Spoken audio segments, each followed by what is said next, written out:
लाडक्या बहिणींसाठी आनंदाची बातमी. रामनवमी निमित्त लाडक्या बहिणींना 3,000 रुपये भेट. लाडक्या बहिणींसाठी खुशखबर. तर आता रामनवमी निमित्त लाडक्या बहिणींच्या खात्यामध्ये 3,000 रुपये जमा होण्यास सुरुवात. आताच्या घडीची सर्वात मोठी अपडेट. रामनवमी निमित्त लाडक्या बहिणींना एक मोठी भेट. लाडक्या बहिणींच्या खात्यामध्ये तब्बल 3,000 रुपये जमा होण्यास सुरुवात. जर तुम्हाला आले नसतील तर तुम्ही हा व्हिडिओ शेवटपर्यंत बघा. तर आता यामध्ये नाशिक, पुणे, अहमदनगर, छत्रपती संभाजीनगर, नागपूर, अमरावती, जळगाव तर या जिल्ह्यांमध्ये लाडक्या बहिणींच्या खात्यामध्ये 3,000 रुपये इथं जमा होण्यास सुरुवात झालेली आहे. जर तुम्हाला आले नसतील तर हा व्हिडिओ तुम्ही शेवटपर्यंत बघा. यानंतर सोलापूर, कोल्हापूर, सातारा या सुद्धा जिल्ह्यांमध्ये लाडक्या बहिणींच्या खात्यामध्ये जे काही रामनवमी निमित्त जे काही लाडक्या बहिणींच्या खात्यात 3,000 रुपये जमा होण्यास सुरुवात. तर आता काही जिल्ह्यांमध्ये आजपासून जमा होण्यास सुरुवात झालेली आहे. उर्वरित जिल्ह्यांमध्ये काही दिवसातच रामनवमी निमित्त सर्वांनाच पैसे इथं येणार आहेत. सर्व जिल्ह्यात एकाच वेळी पैसे इथं येणार नाही, टप्प्याटप्प्याने इथं जमा होणार आहेत. तर आता यामध्ये लाडकी बहीण योजनेअंतर्गत आता कोणाला पैसे तर मिळणार आहे.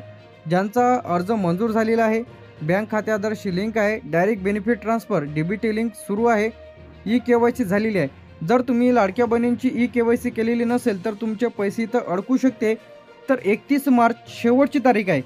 ज्या लाडक्या बहिणींना पैसे आले नसतील तर अशा सर्व लाडक्या बहिणींनी लगेच तुम्ही 31 मार्चात तुम्ही तुमची KYC करून घ्यायची आहे. तरच तुम्हाला लाडक्या बहिणींच्या खात्यामध्ये पैसे तर येतील. आता यामध्ये पैसे आले नाही तर तुम्हाला काय करायचं आहे? सर्वप्रथम यामध्ये तुम्हाला बँक खाते तपासायचं आहे. त्याचप्रमाणे आधार लिंक आहे की नाही तपासा, डीबीटी सुरू आहे की नाही बघा, तहसील किंवा CSC सेंटरला भेट द्या आणि KYC आहे की नाही लगेच चेक करा. किंवा तुम्हाला 181 यावरती कॉल करून सुद्धा तुम्ही जे काही या संदर्भात संपूर्ण माहिती घेऊ शकता किंवा महिला व बाल विकास अधिकाऱ्याकडे तुम्ही चौकशी करू शकता. आता लाडक्या बहिणींचे जे काही 3,000 रुपये आहे ते जमा होण्यास सुरुवात. रामनवमी निमित्त इथं 3,000 रुपये नाशिक, पुणे, अहमदनगर, छत्रपती संभाजीनगर, नागपूर, अमरावती, जळगाव त्यानंतर इथं सोलापूर तर या जिल्ह्यांमध्ये लाडक्या बहिणींच्या खात्यामध्ये पैसे तर जमा होण्यास सुरुवात. यानंतर इथे आपलं कोल्हापूर आणि सातारा लाडक्या बहिणींच्या खात्यामध्ये 3,000 रुपये इथं येत आहे. लवकरच वाटप सुरू होणारे जे काही जिल्हे आहेत तर इतर जिल्हे आता पहिले जे जिल्हे आपण बघितलेले आहेत ते वाटप सुरू झालेले आहेत. तर या जिल्ह्यांमध्ये टाईम लागणार आहे. यामध्ये जे काही जिल्हा आहे ते अकोला, बुलढाणा, यवतमाळ, वर्धा, भंडारा, गोंदिया, चंद्रपूर, नांदेड, लातूर, परभणी, हिंगोली, बीड, धाराशिव, रत्नागिरी तर या जिल्ह्यांमध्ये लाडक्या बहिणींना इथं टाईम लागणार आहे पैसे जमा होण्याकरिता 3,000 रुपये. यानंतर इथे आपलं रत्नागिरी, सिंधुदुर्ग, रायगड, ठाणे, पालघर, मुंबई शहर, मुंबई उपनगर, धुळे, नंदुरबार तर या जिल्ह्यांमध्ये लाडक्या बहिणींच्या खात्यामध्ये पैसे तर येत आहे.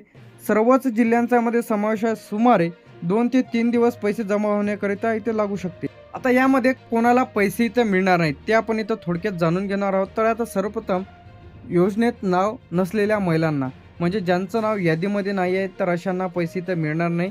त्याचप्रमाणे तुमचा अर्ज जर मंजूर नसेल तर ई-KYC जर तुमची नसेल, बँक पासबुकला आधार लिंक नसेल, डीबीटी जर तुमचं बंद असेल, चुकीची माहिती यामध्ये तुमचं नाव, आधार कार्ड, जे की तुमची बँकेची माहिती आहे, त्याचप्रमाणे बँक खाते इनॲक्टिव्ह आहे, डुप्लिकेट अर्ज आहे तर या कारणांमुळे तुम्हाला 3,000 रुपये इथं मिळणार नाही.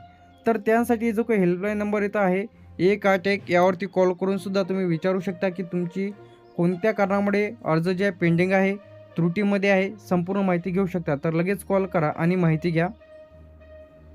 आता पैसे आले नाहीत तर अशांसाठी लेखी अर्ज तुम्हाला इथे एक लिहून देतो. तर अशा पद्धतीने तुम्हाला इथे लिहायचं आहे. प्रति अधिकारी, अंगणवाडी सेविका, त्याचप्रमाणे महिला व बालविकास, तुमचं गाव, तालुका, जिल्हा, लाडकी बहीण योजनेचे पैसे खात्यात जमा न झाल्याबाबत अर्ज.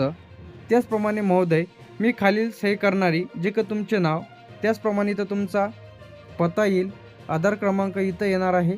त्याचप्रमाणे मी लाडकी बहीण योजनेअंतर्गत अर्ज केलेला असून माझा अर्ज मंजूर आहे तरी माझ्या खात्यामध्ये अद्यापही 3,000 रुपये जमा झालेले नाहीत. तर अशांचे तुम्ही तुमचं नाव, त्याचप्रमाणे इथं आधार क्रमांक, बँकेचे नाव, अकाउंट नंबर, मोबाईल नंबर तसेच माझी ई-KYC पूर्ण आहे नाही योग्य ते लिहून मला डीबीटी सुरू आहे तर अशांनी विनंती करायची आहे. आणि हा जो अर्ज आहे ते तुम्हाला महिला बाल विकास विभागाकडे द्यायचा आहे आधार कार्ड सोबत बँकेचं पासबुक. तर एक दुसरी गुड न्यूज आलेली आहे, तर आता लाडक्या बहिणींचे नवीन फॉर्मबद्दल एक गुड न्यूज आलेली आहे. तर आता लाडक्या बहिणींचे नवीन अर्जाबद्दल आता नवीन अर्ज तुम्हाला इथं करता येणार आहे. ज्या महिलांनी अजूनही अर्ज केलेला नाही, ज्यांचा अर्ज इथं रिजेक्ट झालेला तर अशांसाठी पूर्ण गुड न्यूज आलेली आहे. तर आता तुम्ही पुन्हा नवीन अर्ज सादर करू शकता. तर रामनवमीनिमित्त जे काही आता लाडक्या बहिणींना तब्बल 3,000 रुपये तर जमा होत आहे. पहिली गुड न्यूज. दुसरी जी गुड न्यूज म्हणजे लाडक्या बहिणींचे नवीन फॉर्म सुरुवात. तर आता यामध्ये नवीन लाभार्थी, आधीच न केलेले अर्ज, रिजेक्ट झालेले पेंडिंग अर्जदार तर यासाठी अर्ज करू शकते. आता यामध्ये महत्त्वाची अपडेट म्हणजे जर तुमची ई-KYC जर केलेली नसेल, बँक पासबुकची KYC वेगळी आहे आणि लाडक्या बहिणींची ई-KYC वेगळी आहे. 2 KYC तुम्हाला करावं लागणार आहे. तरच आता रामनवमीनिमित्त जे की लाडक्या बहिणींना मोठी भेट, जे की लाभार्थ्यांच्या खात्यामध्ये 3,000 रुपये जे की टप्प्याटप्प्याने जमा होत आहे. सर्व लाडक्या बहिणींना एकाच वेळी पैसे तर येणार नाही. लाडकी बहीण योजनेबद्दल तुमच्या मनामध्ये काय डाऊट आहे? लाडकी बहीण योजनेचा जर तुम्हाला फॉर्म भरायचा असेल तर आताच आपल्या चॅनलला सबस्क्राईब करून ठेवा. तर लवकरच आपण आपल्या चॅनलवरती फॉर्म कशा पद्धतीने भरायचा ते व्हिडिओ अपलोड करणार आहोत.